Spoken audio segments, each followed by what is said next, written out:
What's good, everybody? What's going on, man? It's Stephen Qualls II, aka Mr. Qualified. It's your boy, and we're back with another episode of Qualified TV. Again, I know I tell y'all every week, but I promise you, whenever I got somebody from the crib on here, it's just gonna be a different energy. I'm sorry, that's what it's gonna be. But this amazing, talented individual is about to introduce herself, and then we're gonna hop right into the interview. So go ahead and let the people know who you are and what it is that you do. Oh my goodness, I get to introduce myself. So, hi everybody. My name is Carrie, aka Noni Juice. You all the juice all the time. And I am a broadcast journalist, on air talent, media personality, producer, Bucks brand ambassador, host. Like Damn. I do so many things. I do so many things. I'm part of Copyright Magazine. But I do a lot of things, all of it mostly broadcast journalism or things that are on air. Um, from Milwaukee, Wisconsin. Right now, I work at 101.7 The Truth. Shout them out. And of course, Copyright Magazine, like I just mentioned. And I don't know what else should I say, Stephen. Look, That's that's a lot. Look, me in that's a nutshell. Yeah, no, that's you in a nutshell. And we'll get to a lot more. They'll learn a lot about you in this. Yeah. But man, it's hard. You do so much. I'm kind of trying to figure out where the beginning will be from you. But I guess based off everything you said, when did you kind of realize, or when did you know or feel like you had the personality that would fit for radio, fit for journalism, fit for hosting, fit for being on air, all of these things? When did you kind of start to see some things in you that was like, "Ooh, I could do this. I would have fun doing this." You know, I feel like I kind of saw that in me when I was in high school, when I start doing forensics and debate. I did something called duo interpretation, where it was me and my partner, and we would have to do this speech that we prepared. Sometimes it'd be memorized, sometimes it wouldn't be memorized. I forget which one it is. I think one of them is you have to have it memorized. The other one, you can have some notes, but obviously you shouldn't be like looking down at it the whole time. I feel like that right there kind of helped me learn like, hey, I could be like a public speaker. I can go out here and get in front of these crowds and really make them believe what I'm saying, or even just make them, want to see more of me, because we went pretty far when we were doing forensics and debate together. So that was probably like my freshman or sophomore year of high school. But even before that, I always tell this story. I'm gonna say it all the time. Like most people who are into entertainment, we grew up watching 106 in Park. We grew up watching MTV, VH1, like all of these stations that had to do with entertainment and just music. And I loved watching AJ and Free. I loved watching Terrence and Roxy. Well, I mean, I liked AJ and Free more because they the OGs. Yeah. But I would watch them host, and I'm like, wow, this is really cool. Like, they get to talk to all these cool people and get to know their stories. So I didn't really know then what it was called, but I was just like, I want to do that. And so I kind of figured out what I had to do to go do that in school. And I ended up doing broadcast journalism when I got to college at UWM, UW Milwaukee. And that's pretty much what I studied. I got into communication first, and then I ended up going to broadcast journalism, but they're pretty similar. So a lot of classes I had already taken. So it didn't really add on too much time for me to graduate. But it wasn't like a for sure moment where I'm like, oh, I could be really good at this. Cause I don't know, I was shy in school. Everyone always tells me all the time, like, girl, I'm surprised you're even doing this because you barely talked when you were in classes. Like, I really just stayed to myself. I didn't do much. I didn't put myself out there as much as I put myself out there now. So I really like that question of when did I know that I had the personality for it, because I feel like it kind of just developed over time with me doing more public speaking, or me just realizing like, okay, I think I do want to go into this realm of entertainment and do it my way though. No, that makes a lot of sense. And it's so interesting that you said forensics and debate because I don't think I know, like I didn't do it. That wasn't my lane in high school. Well, my sister did, but there's so many different aspects and facets of forensics. Are. But I never thought about that as a, even if you don't realize it, a start to kind of being on air and understanding how to, I can only imagine how to hold a conversation, how to kind of adjust to how a conversation is going, picking up off of somebody else's energy. So I could see how those skills were honed really early.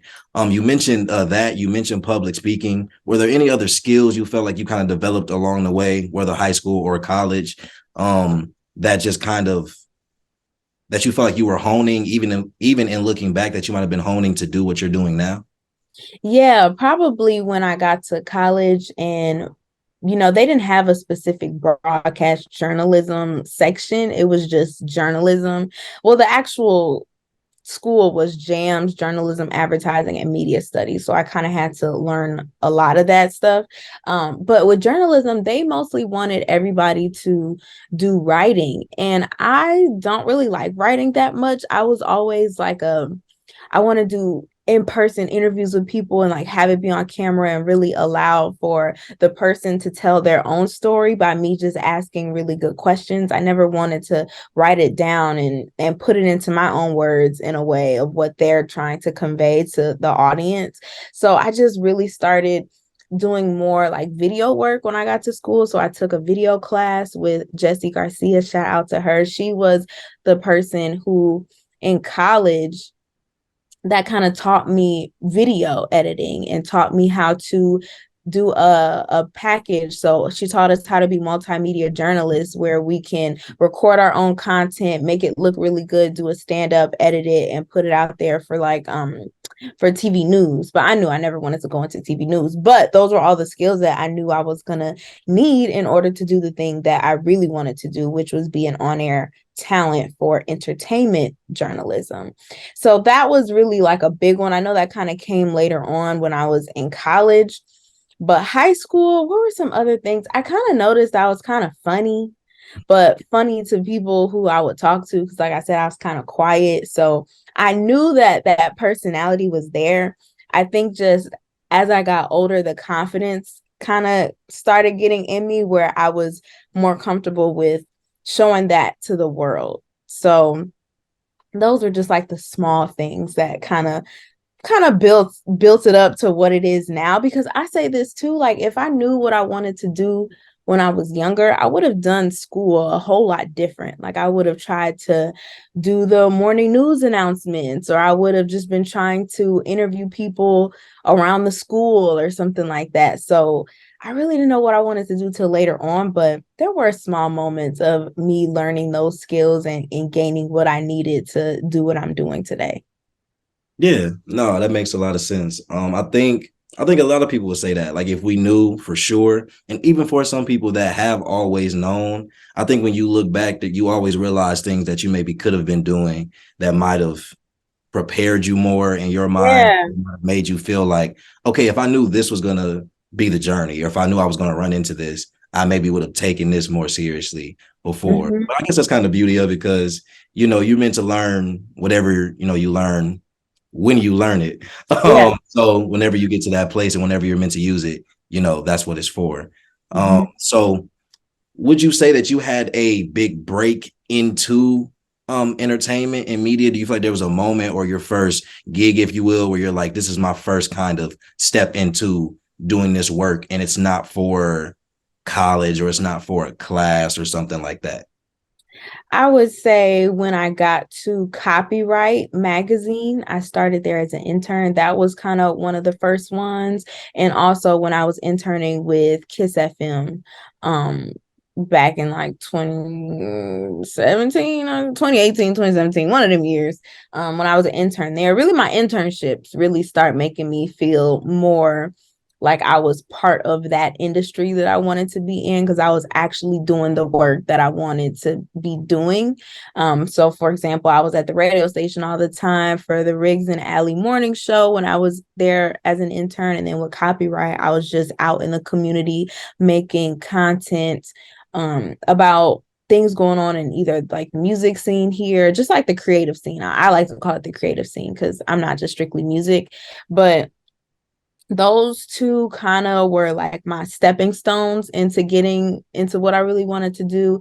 And then um yeah, just like internships, all those internships. But I don't feel like I've had like my big break just yet. Mm. Even though I know people will look at me and be like, girl, you got XYZ, you've done this, you've done this, you've done this. But if where I want to be on a national level. So since I'm not there just yet, I don't feel as though I've had my big break, but obviously still thankful for all the blessings that I've had. But yeah, it feels regular to me. But just those internships probably put it in my mindset of, oh, okay, I'm starting to get my feet wet in the industry that I want to get into. For sure. For sure.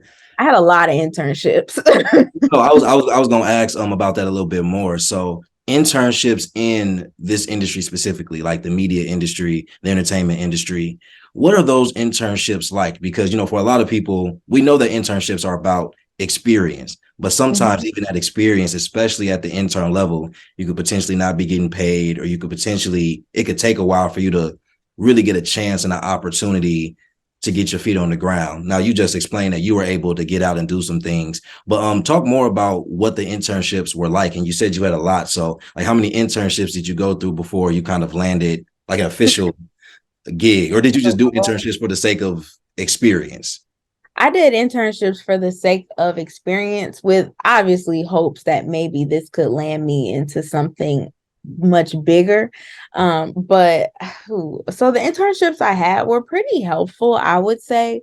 With Kiss FM, I was learning how it was my first time being at like a radio station, especially a radio station that I listened to all the time. Like that was so crazy to me to have gotten that opportunity to do that. But that kind of showed me how radio works, like how they take their breaks and how they prepare for their content and how they take their callers and how they get their winners. It was very hands-on in that way. I even got to learn a little bit about how to run a radio board, which was really cool because that was my first experience with that as well.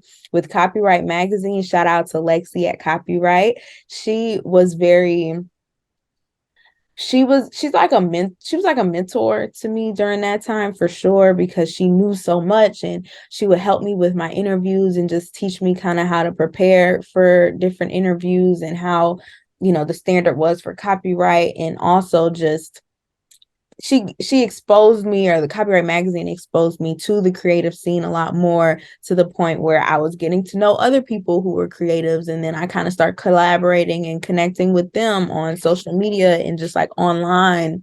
So that was a really great hands-on experience as well, of just being in the field and doing it. Now both of those internships were for credit, so I wasn't getting paid for them. I was just getting credit because I was still in school. And I had like a regular job too. I was a bank teller at UW Credit Union. So I did have like some money coming in. I live with my mom. Luckily, I was able to live with my mom. So I didn't have like too big of responsibilities to the point where I'm like, no, I got to get me a full-time job and da, da, da, da. Like, no, I had a great support system at home that allowed me to do those internships for credit, to learn the things that I needed to learn. And then after that, after the copyright internship, I just stayed on as like a full time person, not full time, but on the team officially, not an intern. I had like a real role where I would do stuff for Copyright Magazine. And then I started doing some stuff with V100, and I was there helping him record, or helping Reggie record certain things. So that was a nice hands-on experience as well, where he would call me in to help him record like Ice Cube and Jacob Lattimore when they came in for some interviews at iHeartRadio. So that was pretty cool too. I wouldn't call that an internship, but it kind of helped me also see more of the radio side and like how things are done. And I got to meet his producer, Just Bree, and I saw how she was running things and how she was helping Reggie. So that kind of helped as well. Then I moved on to a full-time internship with the Journal Sentinel. after I graduated school, and does it sound like I did all this back to back to back to back? It kind of was back to back to back, but I mean, that's just how things work. I don't know. And so then I went with the Journal Sentinel and I had that internship for a full time. So really, I only had like 3 real internships that had me very hands on. The Journal Sentinel one, oh my goodness. So it was a full-time internship, but I did get paid since I graduated already. So it was for money, which was pretty cool. And I learned so much there because they just threw me out there, child. Like I was just recording stuff. They had me taking pictures. They just were like, here, go do this, go do that. And I'm like, all right, we're gonna see how this go. And it actually worked out really, really well. I got to see what it would be like being at like a full-time job. I had to be there every single day from like 9 to 5 or whatever my hours were. So that was really cool. And internships though, they really are very helpful when you're in the media world because you don't really get like when it comes to media, I feel like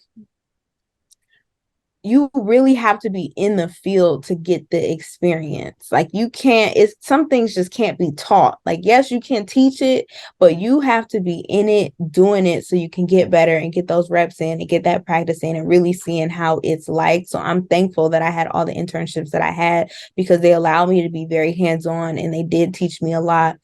And, one was paid, the others weren't, and they were for credit. But I would recommend for people who want to do this, who are in school now, just try to find you a job. Hopefully you have like a great support system who's not forcing it. Like my mom was never like, hey, you need to pay me money to stay here. She was very just like, girl, you got to get it how you live, do what you got to do. I'm going to be rocking with you until, you are ready to leave. So those are kind of how my internships went and how they kind of taught me what I needed to learn to be where I'm at today.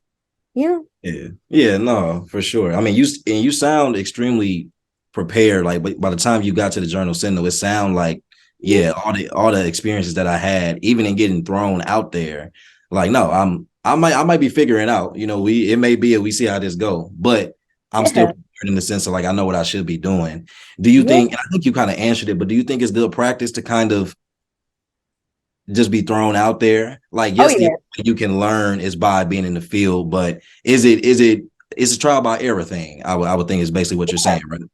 Yeah, it really is. And you can't be scared of failure because, like, the failure is really what's going to help you get to the next level because now you know something different. And honestly, I feel like if you do fail and you like fall on your face, you were like, dang, I don't want to do that again. So you remember it faster. Like it kind of teaches you, like, hey, I don't want to do that because this is what happened the last time that I did that.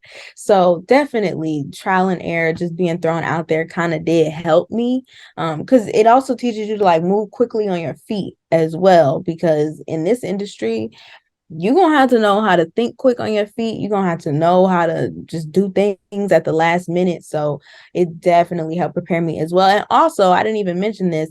I ended up quitting my job at the credit union to really push myself into jump starting into this field. So I started doing a lot of content on my own for that summer that I was with V100, work helping Reggie and things like that. I didn't have a job at that point. I was just on my own, making content, going to different places and trying to build up like a reel for myself because I Mm. didn't have like a reel yet. So I just was out there. You got to put yourself out there as well, even if you're not getting paid for it, if you're not getting credit for it. If it's something that you want to do, you got to do that on your own too. So that also helped it helped prepare me for the Journal Sentinel because I was honing those skills like constantly. I was constantly getting more better. So then when I did get the internship, it wasn't as bad when I got thrown into it because I had been doing it for some time now already. For sure, for sure. So the Journal Sentinel was around what year? Like what time frame? Fall of 2019. So right before the pandemic, it ended in December of 2019. Okay. Whew, yeah, right before. How did the pandemic play a role in I guess your career? I was gonna ask what the next kind of thing was, and I'm not sure if it happened before the pandemic or not, but what was the next thing? And then kind of whatever it was or whatever happened, how did the pandemic play a role and Yeah. what that looked like for you. Whoo-wee, that pandemic. Shout out to the panty, because well, wait a minute. Shout Oh, out to wait. shout out to the pandemic. Because it messed up everything for a lot of people, but it also was like a blessing in disguise for me as well. But after I left the Journal Sentinel in 2019, January had hit, and I'm like, all right, well, now I need a job because I'm not in school. I don't have a full-time internship. I don't have no income because I had quit my job like before the internship. So I was just like, okay, what am I gonna do here in the city? Because I wasn't quite ready to leave the city just yet. Um, I had dreams of moving to New York, but I just didn't feel like it was the right time just yet. So I'm like, okay, what can I do here? So I found two like part-time jobs, which ended up combining. It was dang near like a full-time job because I was doing them back to back. But I found two part-time jobs that would allow me the flexibility to still do what it was that I wanted to do. So for example, when people come into town, like a concert or comedy shows or just artists or people in the industry or entertainment, when they're here, I want to be able to try to get interviews with them. So I needed a job that was going to allow me to, have a flexible schedule and move things around. So if somebody were to come and I find out at the last minute, I can like just switch stuff up and they not going to be tripping on me. So Mm. I found a job at the YMCA as a child aftercare person. I don't know. I was watching people kids until they picked them up after school at the Y. And then I also was a hotel what do you call them? Like front desk person? I don't know, hotel person. And so I was like, okay, with the hotel thing, that could be cool too. Cause if I have to go travel, I could get some points or some perks, like maybe go to another hotel, another city. Like I was thinking ahead. And also I told them straight up, like, listen, I need y'all to be flexible if I take this job because I got this other stuff that I'm trying to do, child. And they were like, oh, that's fine. Like, we good with that. And I'm like, period. So I was doing both of those things for like 2 months, maybe like 2.5 months. I got the jobs in like January. I got them both around the same time. And it was smooth. I was making a little money. There weren't any shows that were going on at that time yet. So it allowed me to get trained and everything. And I helped put this hotel together. So if y'all ever go to the Brookfield Hotel, I don't even remember what it's called. I think it's like the Hilton in Brookfield, and it's the conference center. It's right across from the um what is it called? The Brookfield Movie Tavern. I used to work there and I helped put that whole hotel together because it was a brand new hotel. Mm. So we it was brand spanking new. So they had us cleaning floors, had us like helping make beds. We put the beds together. We was brand new hotel. So we launched that. We had the grand opening like during the time I worked there. So I really only got two shifts in before the pandemic hit. Mm. Like we launched that week before the pandemic hit. We had our grand opening of the hotel. So I did all that work at this hotel and wasn't even doing my job. I was doing other people's job because they didn't have nothing for us to do Right. since it was a new hotel. And they had me doing it was just a lot. So anyway, the pandemic hit and we all had to stay at home, but I was furloughed and I didn't know what was going on. Nobody knew what was going on. I didn't know when I was going to be able to go back to work or what. So I was just at home, but I used that time to edit up some YouTube videos that I had had for a long time because I just be sitting on videos sometimes. So I was like, okay, let me utilize this time. Then 2 weeks go by. I'm like, okay, I'm done editing all these videos. Now what? And I just didn't have nothing, like nothing. But that's when unemployment kicked in. So I was getting some unemployment checks. And when Mm. I tell you, those unemployment checks helped me so, so, so, so much. Mm. Like they were the reason why I was able to move out and get my own apartment during the pandemic with no job. Insane, like insane. And when I tell you I didn't have a job that whole 2020, like the rest of that whole 2020. So from Yeah. March, April, May, June, July, August, September, October, November, December, I didn't have any job. just I was looking and I had a lot of interviews, and the Journal Sentinel had actually hit me up to come back for a full-time role. They had me do like 10 different interviews. They ended up never like calling me back. Yes, 10 interviews. Like, you should know by the 10th, like by the fourth interview, if you want me or not. Like, you just got me doing the most. And I thought that was gonna be my job. That was like in the fall. And I was doing like a little like some stuff on the side, helping this one agency do some advertising stuff, but it wasn't nothing like, it was just like very, very small stuff. But I didn't have a job at all until the truth came, and I did the truth. And I found the truth by being a host at MATC Now. They had a show that students were producing. And so I auditioned for that during the pandemic in like the fall time. And I was doing the shows, and their teacher had got an email from Kyle Wallace at 1017 The Truth saying, we're launching a brand new Black Talk radio station. We're looking for producers.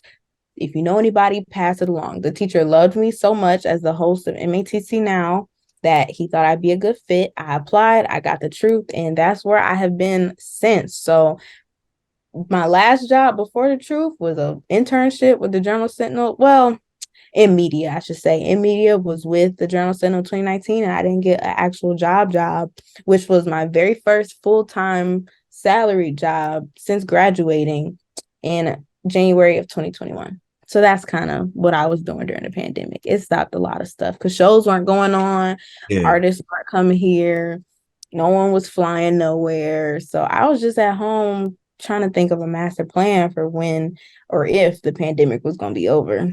But luckily, the truth came and swooped me off my feet, and that's where we at with it. No, that's incredible. Was the pandemic the time when your YouTube channel started, or did that come later? That was before. So I had a YouTube channel back in like 2016. I started a YouTube channel for people with natural hair. So I was giving natural hair tips and doing different natural hairstyles. That also, I always forget that I have a YouTube channel because I don't really post on it anymore like how I used to, because now I kind of just post interviews here and there. But that YouTube channel really helped me as well with my on camera skills. So when you had asked me before, like, what were some things that I was doing that were potentially helping me do what I do now, definitely having a YouTube channel, because I got more comfortable in front of a camera. I got more comfortable just being me and explaining things and talking to a camera. So definitely my YouTube channel, that was something else that helped me. But that was in 2016 when I started that. So I had a lot of backlogged videos from like years, and I'm like, well, now's the best time to get them out. So I put Yeah. them out. Yeah. And one video actually that I put out did really well. It actually helped me get monetized on YouTube for a little minute, but I wasn't consistent on YouTube. So I'm not monetized anymore. But I did get a check or two. No, look, either way, even just getting monetized, even for a small amount of time, like I'm still working to get that done. So you know what I'm saying? We working toward it. Yeah. But yeah, so tell us more about 101.7. So what all is it that you do, and just what has that experience been like so far? So you've been there for about what, 2? 2 years. Yeah, it's been 2 years, 2 years and some change.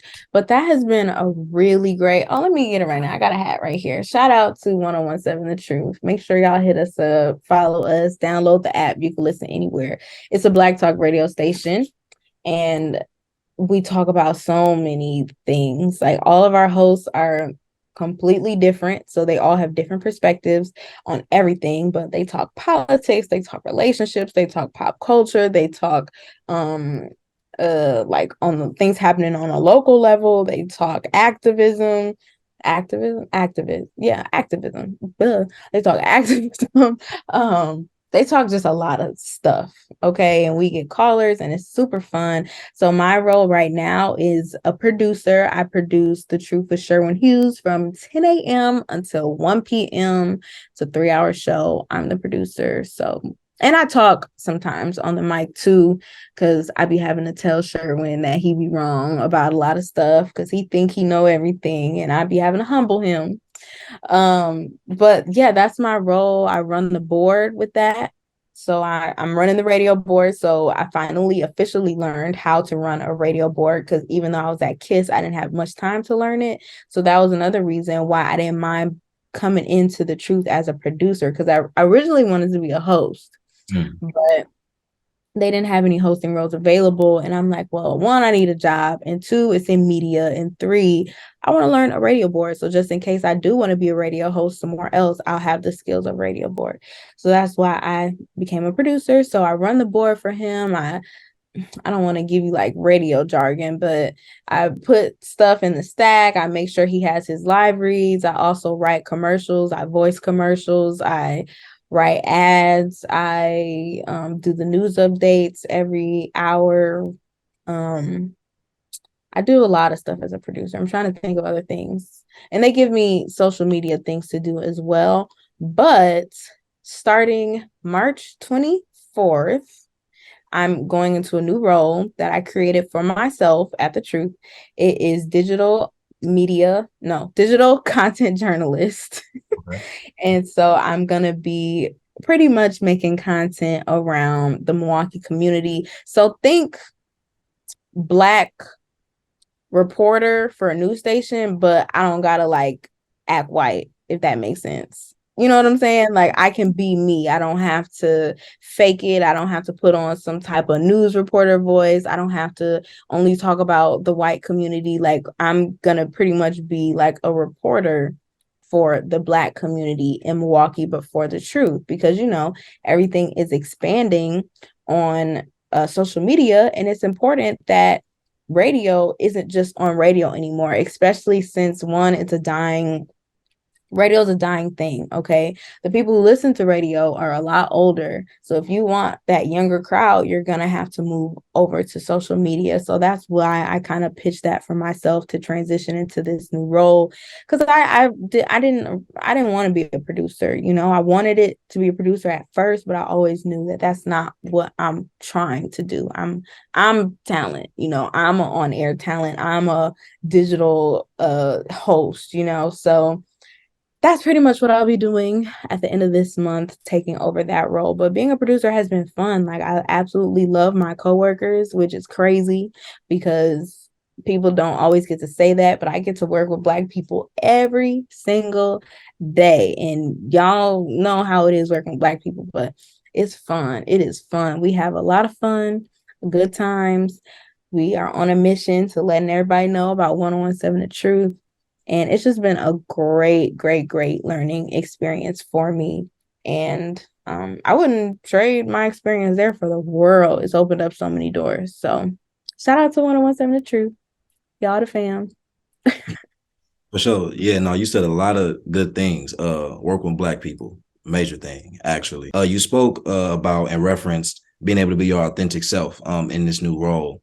Speak about that a little bit more in depth, like in general within this industry. We especially coming from a school that's like very known, well known for journalism. I don't like to brag about it. Missouri, top journalism school in the nation. Just gotta throw that out there. You know what I'm saying? But I'll give you that. I'm gonna give you that because like I was saying before, if I was in high school and I knew what I wanted to do, I probably wouldn't have went to UWM. I didn't know anything about specific colleges for specific things that you wanted right. to go into. Like if you want to do journalism, hey, there are schools that you should probably think about going to that will help you in your journalism career. So I'll give you that. You did it because you knew what to do and you went and you did it. So shout out to your school. What is it called? University of Missouri, Mizzou, if that's more recognizable. Yeah. But being able to be your authentic self, just speak to that like as a Black woman as well. How do you do it, but what goes into being able to make sure and be intentional that you are doing that? So whether it's about representation, whether it's about just being true to yourself, what's that process like for you specifically, bringing your authentic self in everything that you do content wise?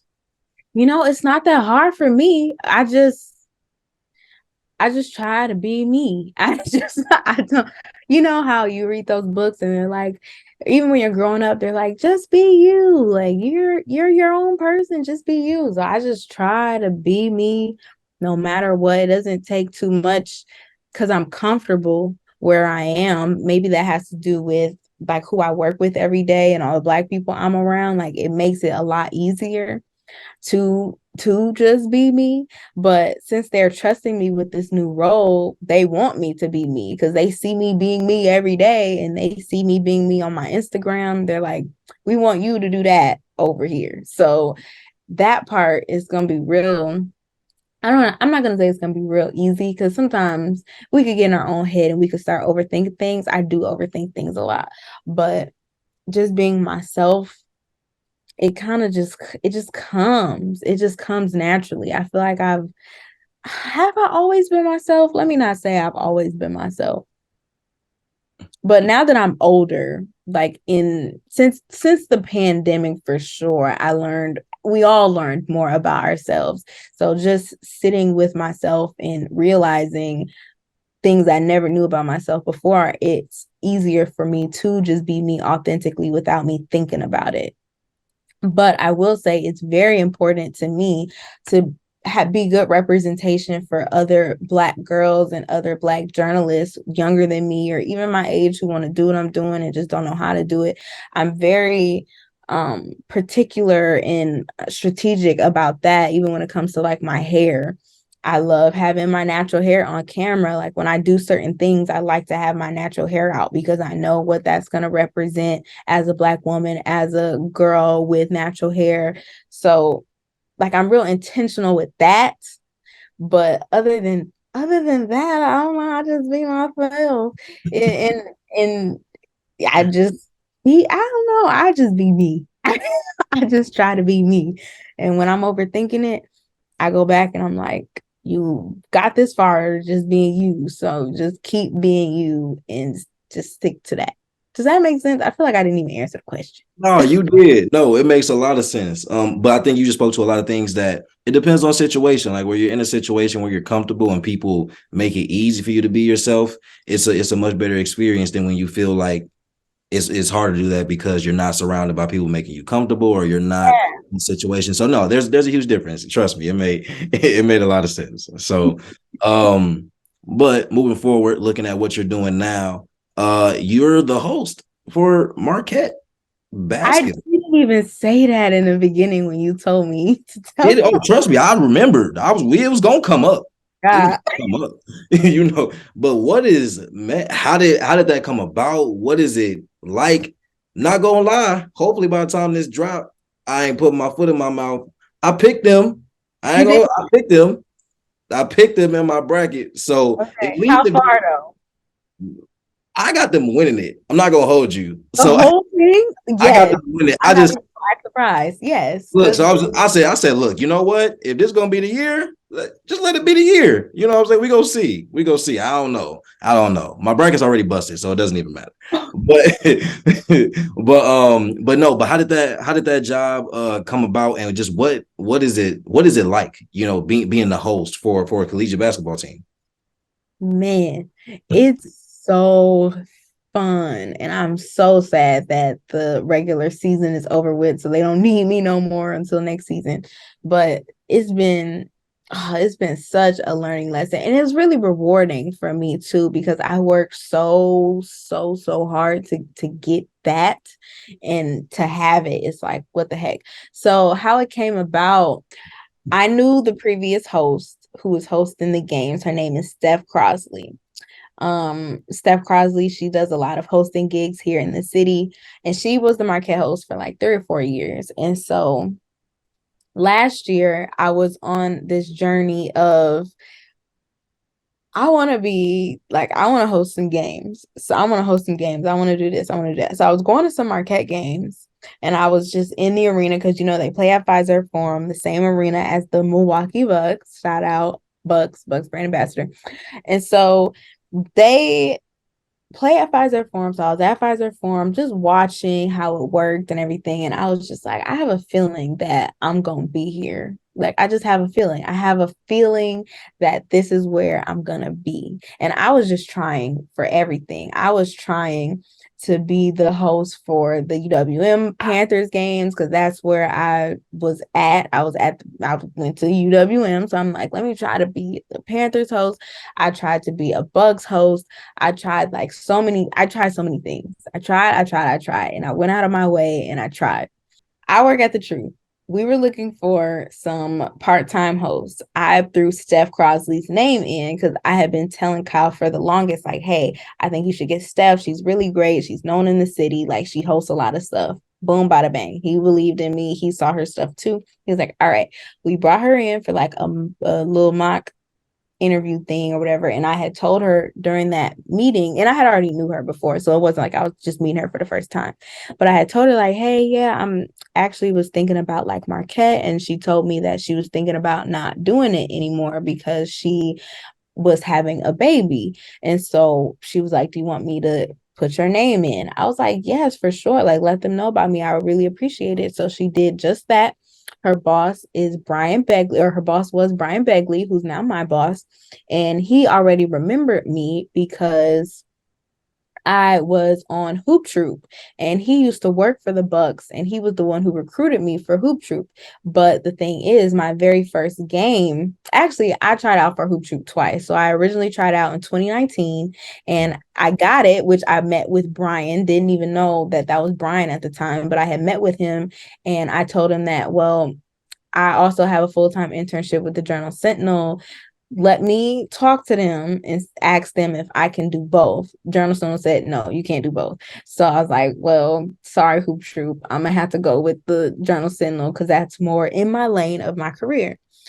So I didn't end up doing it, but once the Journal Sentinel was over and once the pandemic was over with, I was like, and that kind of sucks too, because if I would have went on the Hoop Troop for 2019, I would have got, would I have got a ring?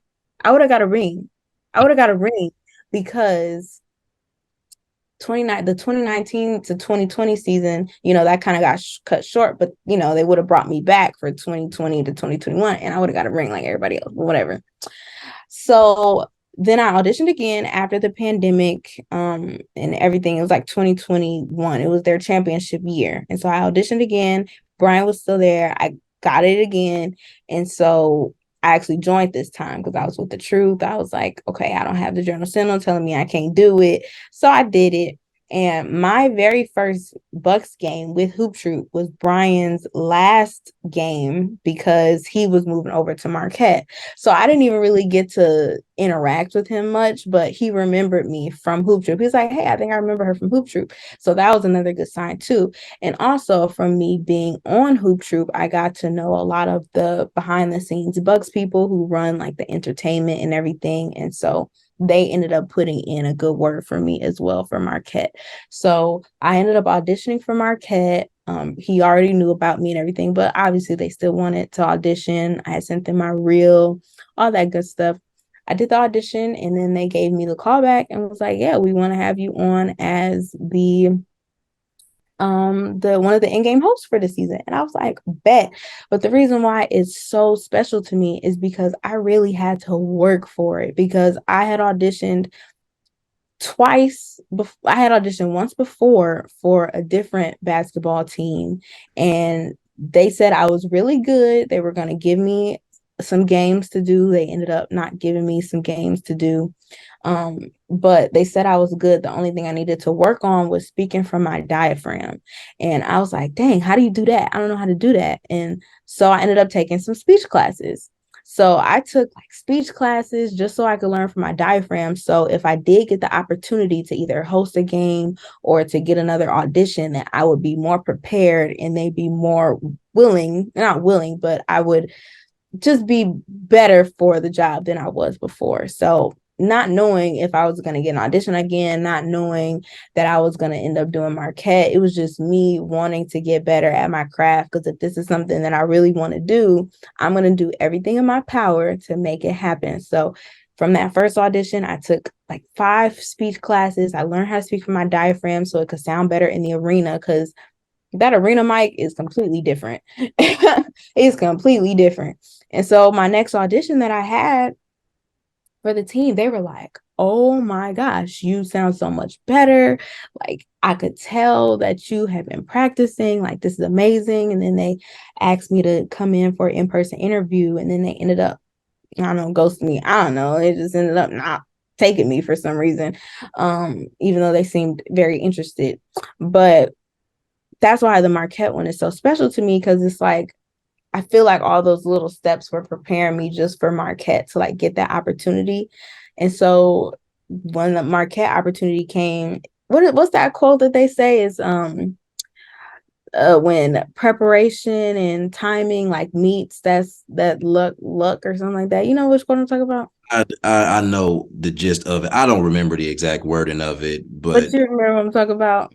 stay When ready so we gotta get ready. like You know. preparation, and when preparation meets something, then that's what you get. That's what I got. So I was ready. I was prepared for it, and I auditioned. I killed it. They wanted me, and that's how I became the host. So it's super, super special to me because I really worked for it. Like, I went to UWM, I went to their games, and I just found this dude in a suit. I said it looked like he runs something. So I went up to him and I'm like, hey, what's your name? My name is Carrie. I already see that you have a host here, but I would love to like join him. Like, it could be me and him. We could tag team, we could duo.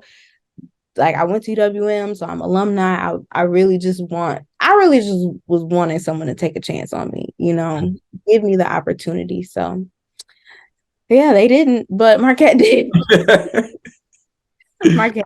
And so I'm so thankful for that. And it's been so fun. It's been so fun interacting with the fans, interacting with the students, because their games are so lit. Sold out crowds with 18,000 people. I can't believe that I'm doing something like this. Yeah, no, it seems daunting. Like at least, but to me, as a as a common I want folk to do person, that. as a common folk person, you know what I'm saying? It seems daunting, but no, you kill it from what I've seen. Like you seem like you are in your element. So when you speak about the experience and speak about the work that went into getting it just makes all the more sense. On top of all that, also Bucks brand ambassador. And so what does that look like? Do you do anything similar for the Bucks? Like, obviously not an encore host per se, but are you doing similar things, or do you find that you have similar things in your role as a Bucks brand ambassador as well? Actually, what exactly does that mean to be a Bucks brand ambassador? Because are they hiring? Like, can you be one from afar? I just want to know. I don't think I don't think you can be one from afar. You could definitely be one in your house. Like, you could definitely be posting about them and being like, "Hey, go Bucks, go Bucks." Right, do that. Like, definitely could be a Bucks brand ambassador unofficially, but officially, it's been really fun being a Bucks brand ambassador. So really, what it is I make content about the fan experience of being a Bucks fan, pretty much. They give us tickets to games and we get to go and just share our experience to show people how fun it is, to get people to like want to go and see like, hey, the Bucks are a really great team. This is a fun atmosphere. Like, you should want to be where I'm at. You should get some Bucks tickets. You should come on and do it. And it's just been really fun this season so far, being able to do it. So with the content, they wanted us to make content that was authentic to us. So they didn't want, like, whatever content we were already making on our pages, they wanted us to do that, but just for the Bucks on our pages.